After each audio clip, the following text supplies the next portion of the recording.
시베리아 눈덩이 땅골리 임하여 야훼 예수 형제 자매 굶주려 서러져 숙청바람 체포바람 북거성 군도로 젊음이 노년으로 병든 얼굴이여 풍망사나 말해다오 언제 또 만날까 죽음이 한신앙인가 부활 꿈 사라졌네 수천년 무덤에서 부활 기적 안 보여 수천년 믿고 믿었다 부활의 꿈이여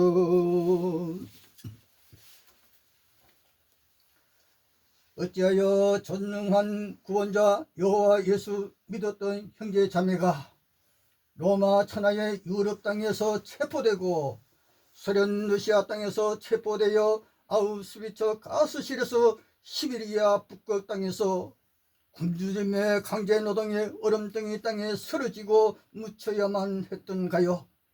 아우슈비츠 가스실에서 저 먼 북녘 하늘 바라보니 광대한 시베리아 차디찬 얼음덩이 광야 땅 저 멀리 영하 50도의 북극의 섬들 그곳에 많은 강제노동 수용소 악명 높은 콜리마 시체 불태우는 용광로 화등 없는 소련의 아우슈비츠 666 로마 정교 황제 반대했다는 야훼 예수 찬양했다 하여 소련 러시아 공산당 반대에 스탈린 독재 비판했다 하여 공산당 독재 스탈린의 숙청바람 30년 세월 종교인 학자 교수들 군인들까지 등등이 낮에도 체포 밤에도 체포 화물선 배에 실어 바닷길로 북극섬 강제노동 수용소로 가축 화물차에 실려 차디찬 땅 눈보라의 시베리아 땅으로 강제 수용소로 영하 40도 50도 때로는 영하 60도 70도 수용소의 땅 혹독한 추위소에서 가혹한 노동 굶주림 영양실조의 광산의 사고 등으로 거의가 굶주림 질병에 지친 인생 숙청 30년 세월에 3천만 명이나 얼음덩이 땅에 쓰러져 묻히고 말았다. 그 가운데 야훼 예수인 등 여러 종교인들이 1000만 명이나 구원의 역사적 기적 보지 못하고 외로이 눈 감고 차가운 땅에 묻혀야 했었다. 남자 여자 인생 우두머리 권세 권력의 꿈도 잠시 몇 년 후 그들 인생도 늙고 시들어 병들어 헛된 꿈 그날 그렇게도 괴롭혔던 인생 스탈린도 차디찬 북망산에 쓰러져 묻히고 말았다. 선행을 했더라면 죽었어도 그 이런 역사에 빛났을 것이 아니겠나. 죽어도 살았나리라 믿고 믿었는데 단 한 명의 시체가 살아왔노라가 없었고 수천년 아무 말이 없도다. 전능의 여호와에서 소련 러시아 수많은 감옥에서 시베리아 얼음덩이 광야 땅에서 북극의 차디찬 여러 강제노동 수용소에서 몇몇 사람 구원도 부활 기적도 일어나지 않았습니다. 나치 히틀러 군대도 소련 러시아 공산당 독재자 스탈린의 숙청의 칼바람에 야훼는 그들을 쓰러지게 못하였던 것입니다. 야훼 찬양 예수 찬양하였던 꽃다운 여인 자매가 부활 꿈꾸었던 형제들이 굶주림에 쓰러지고 질병에 쓰러지고 가스실의 시체가 되어 지옥불 용광로에 다시 불에 타야만 했습니까? 영하 50도의 땅덩어리 속으로 묻혀야만 했던가요? 그 모습이 야훼 예수 믿는 자의 인생 최후의 모습이 되어야 했습니까?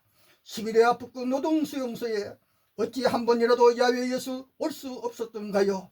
죽음의 통곡 소리가 지금도 들려오는데 기맥힌 사연이여.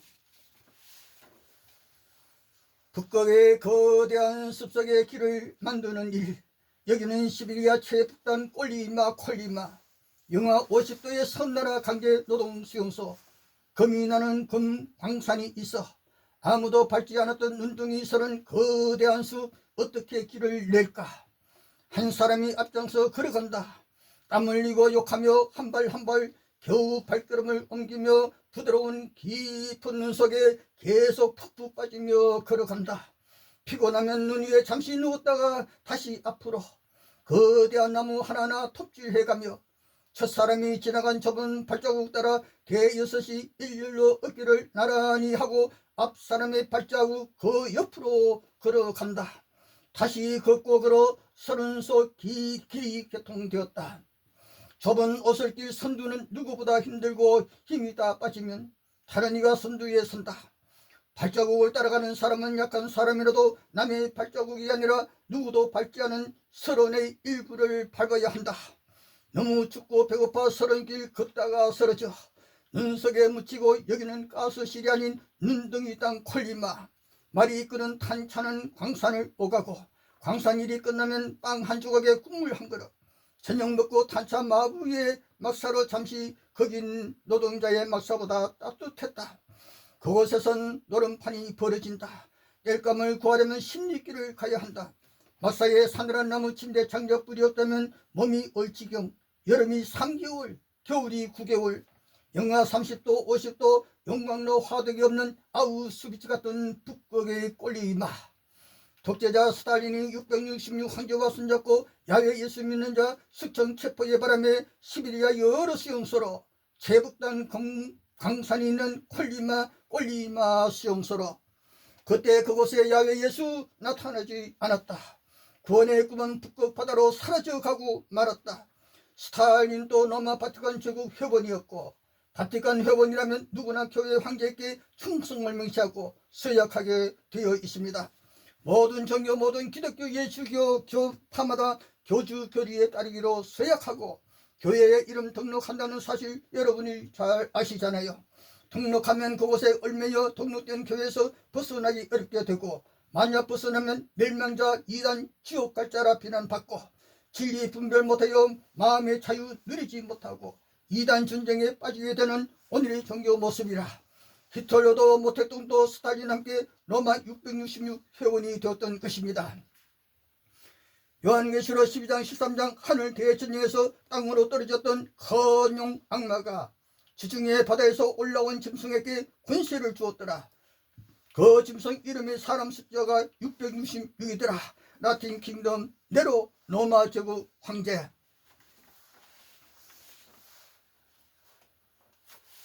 여기는 서론의 땅 시베리아의 아우슈비츠 악명 높은 북극 콜리마 수용소.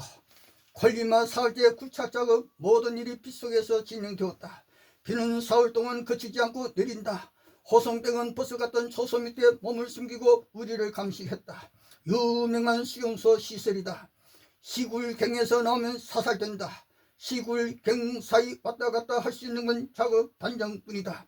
서로 소리 칠 수도 없었다. 소리치면 사살된다. 말할 자유도 없는 시베리아 감옥 노동수용소. 말라붙은 냇가를 따라 긴 시굴갱 줄로 늘어서서 허리까지 차오르는 땅속에 돌구덩이 속에 배고프고 저기에 참나는 내 목숨 스스로 끊게 할 수 없다는 걸 알았다. 그때 나는 생의 위대한 본능을 알았다. 우리의 말이 힘이 빠져 죽어가는 것을 보았다. 말은 어느 점에서나 인간과 다름없었다. 힘겨운 노동 나쁜 음식으로 죽어갔다. 사람보다 말이 먼저 죽어갔다. 짐승과 사람이 함께 추위서 굶주림의 극심한 노동으로 극북 지방에 나무는 사람처럼 누워서 죽는다. 키 작은 나무들만 홀로 꿋꿋이 서 있었다. 우리의 임무는 숲속으로 길을 내는 것, 용감하게 해가 떠서 질 때까지 나무를 톱질하여 쓰러뜨리고. 금강이 두려웠다. 금강 채굴 그 속에서 많이도 죽었다. 숙충바람 체포에 끌려와 안전장치 없는 지옥 같은 광산 금을 위하여 우리는 물길 따라 흘러갔다. 몸이 극도로 쇠약해갔다. 하루하루 삶을 내다보지 못했다. 나무를 뛰어 숲속으로 길을 내고 젊은 시절 지금 겪고 있는 이 모든 것, 잠 못 이루는 밤, 굶주림, 오랜 중노동, 얼음 물속의 검광, 긴 겨울의 추위, 호성병의 구타.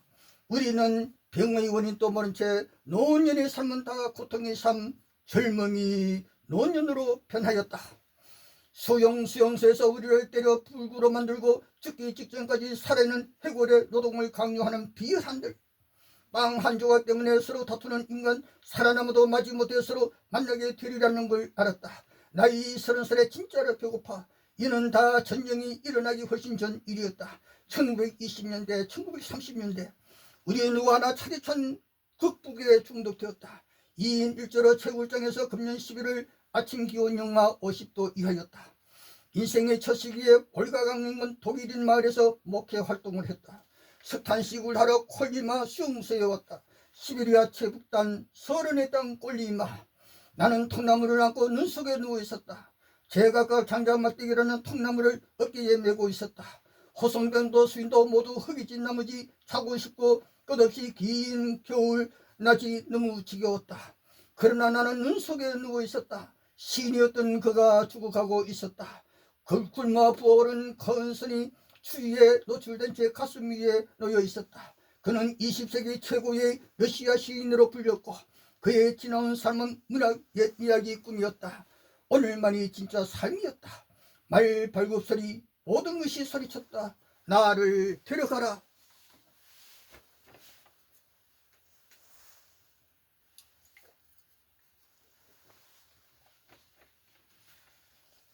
살아남은 자의 정은 아우슈비츠요, 아련 독일 나치스 왕 히틀러가 하늘의 대전쟁에 이기지 못한 용마귀로부터 권세받은 로마 정교 황제 666 왕국과 손잡고 20세기의 한 민족 전체를 그리고 로마 카톨릭 저구 벗어난 이단 예수인 체계적으로 몰살시키려는 기도에 유대인 야훼 백성들은 날이 갈수록 많은 권리를 박탈당하여 7살부터 누구나 옷에 노란 다윗이 배를 달아야 했다. 허가 없이 거주지에서 이탈할 수가 없었다. 친구로부터도 버림받아 외톨박이로 하루가 다르게 처지는 더욱 어려워졌고 희망은 사라져갔다.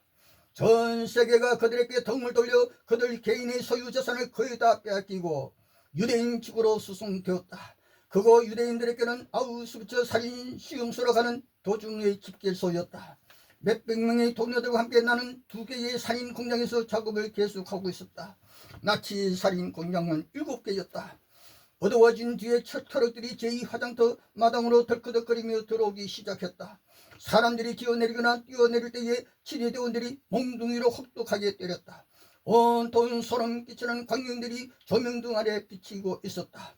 노인이나 병자도 어린아이 아무나 무자비하게 때리고 후려쳤다. 그때 전능의 야외 하늘 땅 권세받은 예수는 어디에서 이 광경 바람만 보았을까? 구원 능력 없었나요? 수백 명이 화장터 탈의실로 가스실로 가스층이 끝난 후에 화부에 나는 탈의실이 반쯤 열린 문을 통해 보이는 저 광경은 가슴이 터질 듯했다. 절망한 사람들의 무리가 가짜 표지판 주위에 몰려들었다. 모든 소문이 진실임을 깨달았지만 때는 늦었다. 공포와 절망의 광경, 젊은 어머니들은 아이들을 품 안에 꼭 껴안고 소년 소녀들은 울면서 부모의 다리에 매달려 있었다. 사람들의 머리와 얼굴이 터져서 피가 흘려 그들의 낯빛은 공포와 슬픔으로 창백했다. 왜? 야외 예수 믿은 정말이 이 모습이란 말인가? 구원 부활의 희망이 물거품이 되었다. 남편들은 아내와 자식들을 깨고 영원한 작별 인사를 나누기 시작했다. 이때 몇 사람이 고함을 지르기 시작했는데 히틀러 친위대원들이 총을 쏘며 이 비참한 사람들에게 다시 한번 덮쳐 몽둥이로 사정없이 내리치며 그들 앞에 기관총을 들이댔다. 한 구석으로 몰린 사람들 공포로 몸을 떨고 가슴이 찢어지는 울음의 장성곡. 대부분의 몽둥이질과 사나운 개의 날카로운 이빨에 물려 구전 상처 투성이었다. 사형 집행인들은 옷을 벗었거나 안 벗었거나 가스실로 떠밀어 넣었다. 야외는 나치군 사형 집행할 수 없었던가. 광대한 우주성과 평화의 천국 선하신 창조주 바라보면서 이제 잠시 신앙적 성서적 자유토론 자유발언 시간입니다. 누구나에게입니다. 왜 기독교가 예수교가 수많은 교파로 서로가 이단으로 배척해야만 되었습니까? 잊혀진 두루마리 도마 복음. 도마야 인도로 가서 전하라.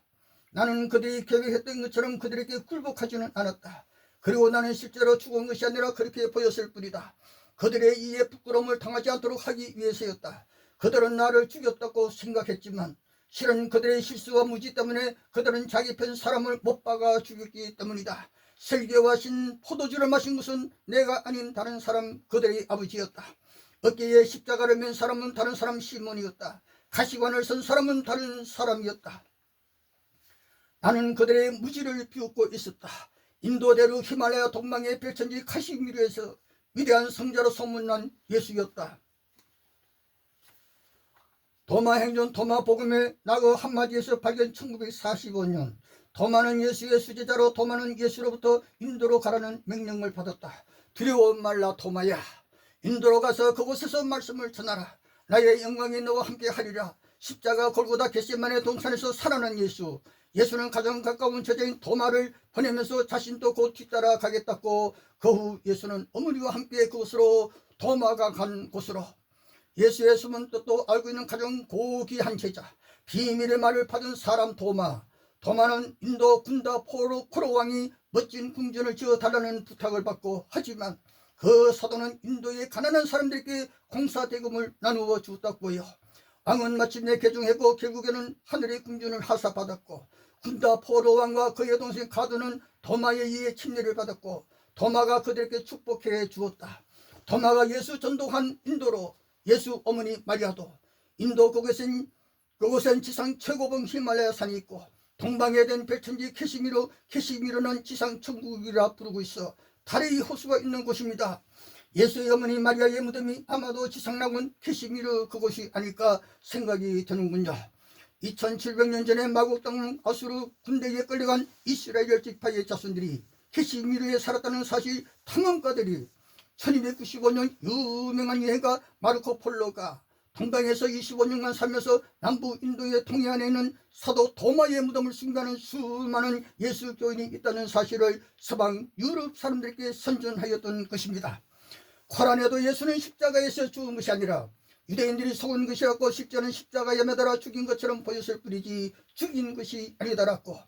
영국에서 사라진 이스라엘 지파 부족 찾는 일만을 맡은 단체가 캐시미르의 주민들이 열지파 후손임을 확인하였고, 성경은 동쪽에 있는 에덴, 동쪽 노땅 카인의 왕국, 동쪽 동방 캐시미르 거대한 에덴 동산처럼 지상 천국의 나온 땅 캐시미르 지역의 언어로 부르고, 고고학자들은 캐시미르에서 수만 년 전 문명의 흔적을 찾아냈고, 히말라야 산맥은 창세기 1장 2절 그때 물에 잠겼고 히말라야 소금이 말려주고, 최근 히말라야 소금이 많이 한국으로 오고 있습니다. 무언가 안다고 하는 것은 삶의 용기와 힘입니다. 빌립 복음사. 주와 함께 예수와 함께 언제나 동행했던 세 사람이 있었다. 그 모친 마리아가 그녀의 누이와 예수의 동료라고 불리는 막달라가 그들이다. 어떤 학자는 동료 캄파니온, 난 배우자 스파우스라고, 그리고 주의 동료는 막달라 마리아이다. 그리스도는 그녀를 다른 모든 제자들보다 더 사랑하셔서 그녀의 이마에 키스하기도 했다. 나머지 제자들은 그로 인하여 기분이 상했으며 불만을 표시했다. 그들은 그에게 왜 당신은 우리 모두보다 그녀를 더 사랑하십니까? 예수, 결론의 신비는 위대하도다. 결론이 없으면 세계는 존재하지 못했을 것이다. 남자의 존재는 결론에 달려있다. 인자가 있고 인자의 아들이 있다. 잊어버린 복음의 소리.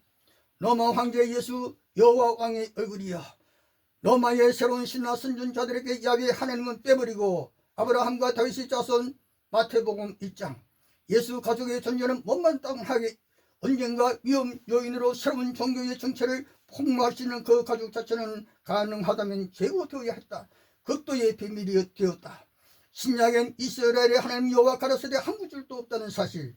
신의 산에서 야훼신은 광야 땅에서는 오직 애굽 땅에서 나온 이스라엘 백성에게 자유 없는 안식일 사용법 명령하였고, 로마 제국 황제는 선대의 주일 명령하였는데 신도 인간도 독재 권력으로 인간에게 왜 자유평화 주지 않는가?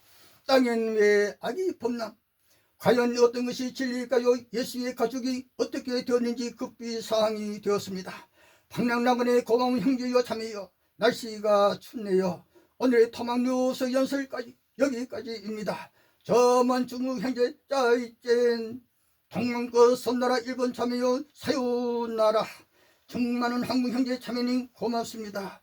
오늘도 감사합니다.